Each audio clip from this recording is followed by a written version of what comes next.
Évangile de Jésus-Christ selon saint Matthieu. Jésus était né à Bethléem en Judée, au temps du roi Hérode le Grand. Or, voici que des mages venus d'Orient arrivèrent à Jérusalem et demandèrent « Où est le roi des Juifs qui vient de naître?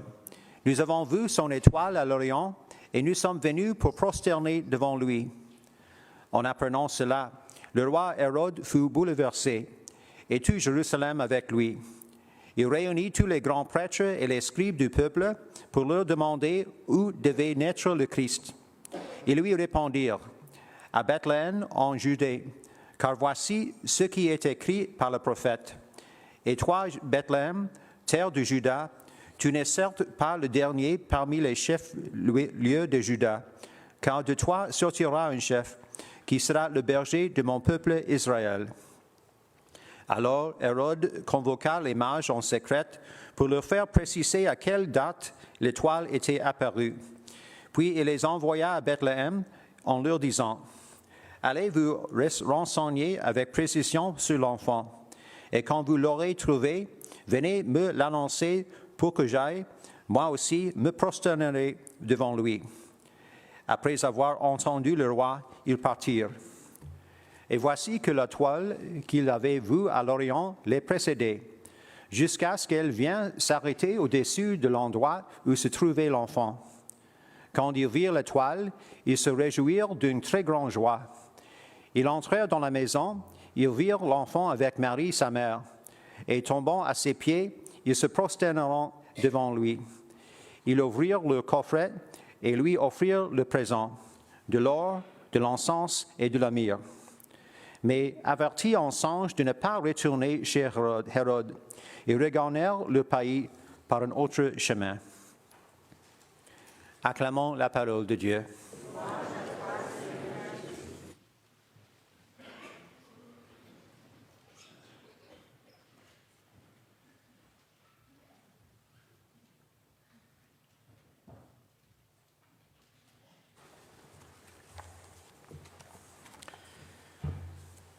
Aujourd'hui, nous célébrons la fête de l'Épiphanie, un mot qui, ça veut dire manifestation, une révélation de Dieu, que Dieu le révèle dans ce jour aujourd'hui. Dans la première lecture aujourd'hui qui vient de le prophète Isaïe, ça continue ces thèmes de cette saison de la lumière et de la joie. Isaïe est appelé de temps en temps le cinquième évangile parce qu'il peut dire des choses incroyables de le Messie qui va venir 700 ou 800 ans plus tard. Je ne me rappelle pas exactement les dates du prophète Isaïe, mais aujourd'hui il parle de l'arrivée des mages, des rois, pour donner louange à Dieu. Et il parle de les dons qu'ils vont apporter avec lui aussi, de l'or et de l'encens. Il parle de les chamois qui viennent, un temps de joie et d'allégresse. Nous allons entendre plus de le prophète Isaïe en le vendredi de Sainte-Semaine, quand nous aurons le passage qui parle de le servante qui souffre pour Dieu. Et c'est parle de Jésus et il a des révélations incroyables de la souffrance de Jésus, beaucoup de 100 années en avant. Elle était appelée un cinquième évangile. Dans la deuxième lecture ce matin, Paul écrit aux Éphésiens, il parle d'un mystère qui est révélé, que même les gentils, même les gens qui ne sont pas d'origine juive, ont entendu la parole de Dieu et que Dieu a donné le don de l'Esprit à eux aussi. Dans les Actes des Apôtres, il est une chose qui parle beaucoup aussi, que même les gentils, même ceux qui ne sont pas juifs, ont reçu le don de le Saint-Esprit. Et pour sa raison, ils ne doivent pas devenir juifs en avant de devenir chrétiens.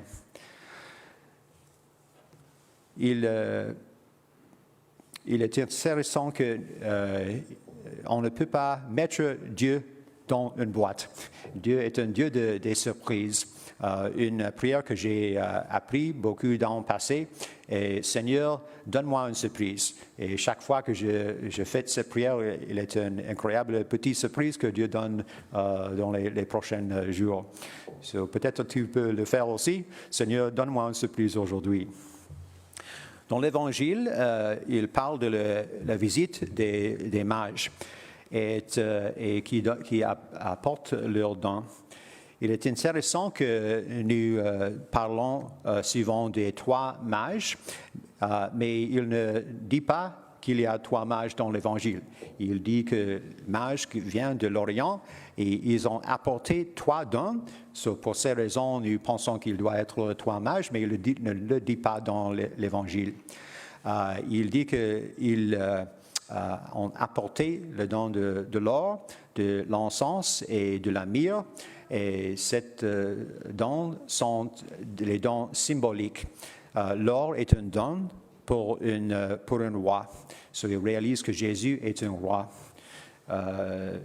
Incense, le frankincense, est un don pour Dieu.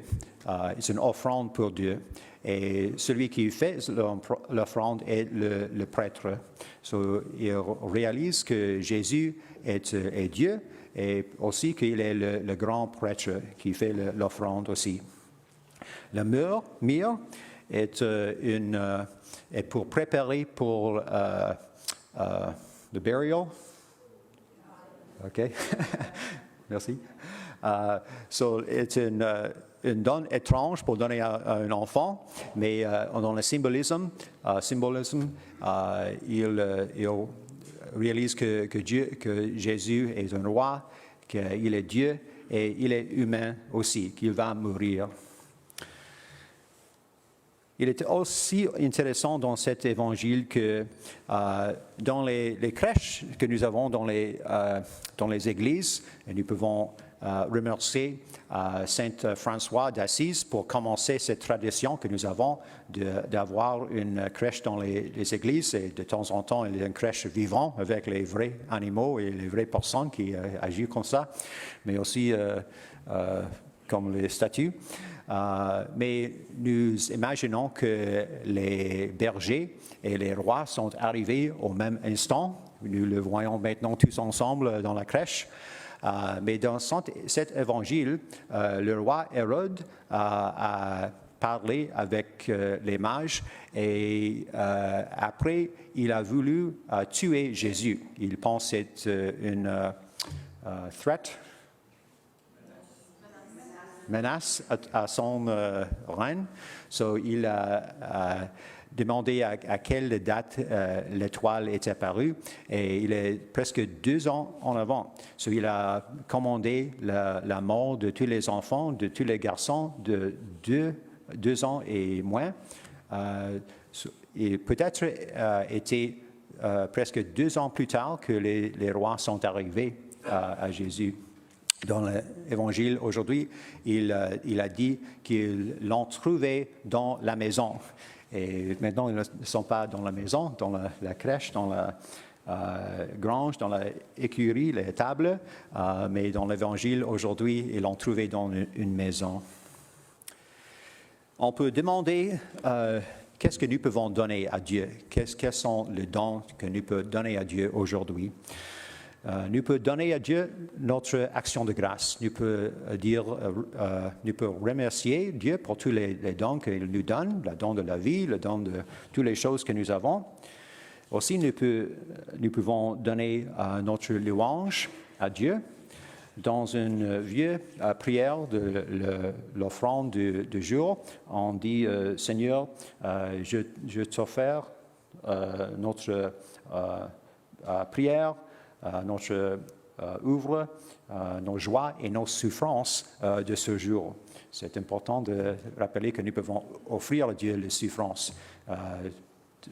Beaucoup d'années passés, les sœurs dans l'Église ont dit « offer it up ». Faites une offrande de la souffrance, mais il est une bonne chose de faire. Ça donne un purpose, ça donne un but pour notre souffrance dans la vie et il peut aider nous-mêmes ou les autres aussi si nous offrons nos souffrances dans cette vie. Aussi, nous pouvons offrir notre temps dans la prière, de passer du temps avec Dieu en prière.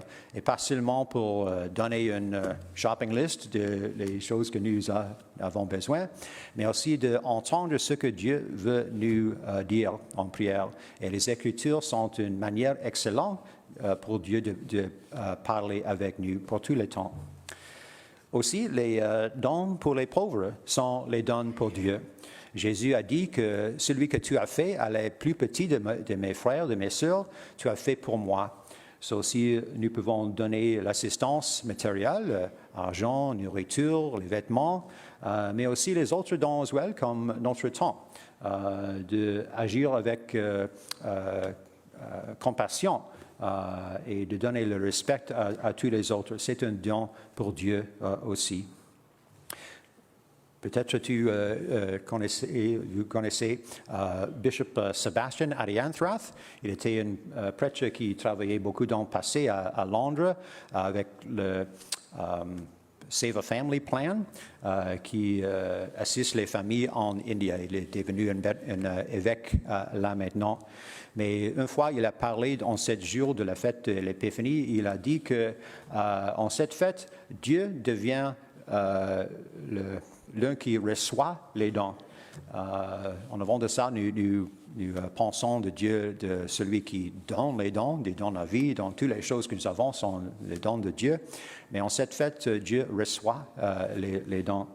Et c'est une leçon pour nous de temps en temps de recevoir les dons des autres avec gratitude, avec action de grâce et de rappeler aussi qu'une autre fois que Jésus a reçu un don et quand il portait la croix, il a eu besoin de l'assistance de Simon de Cyrène. Et de temps en temps, dans nos fiertés, il est difficile d'accepter de recevoir les dons ou l'assistance des autres, mais il aide de penser que Jésus a eu besoin d'assistance quand il portait la croix aussi. De temps en temps, nous devons demander pour l'assistance et recevoir l'assistance dans les autres dans la vie. Dans cette fête de l'Eucharistie, nous avons un échange merveilleux où nous donnons à Dieu notre louange, notre action de grâce, et nous recevrons de Dieu le don de sa parole qui vient des Écritures et le don de son corps et de son sang qui vient à nous dans l'Eucharistie pour nos nourritures, pour notre guérison, pour le pardon de nos péchés. C'est un échange merveilleux que laissons parler de ça.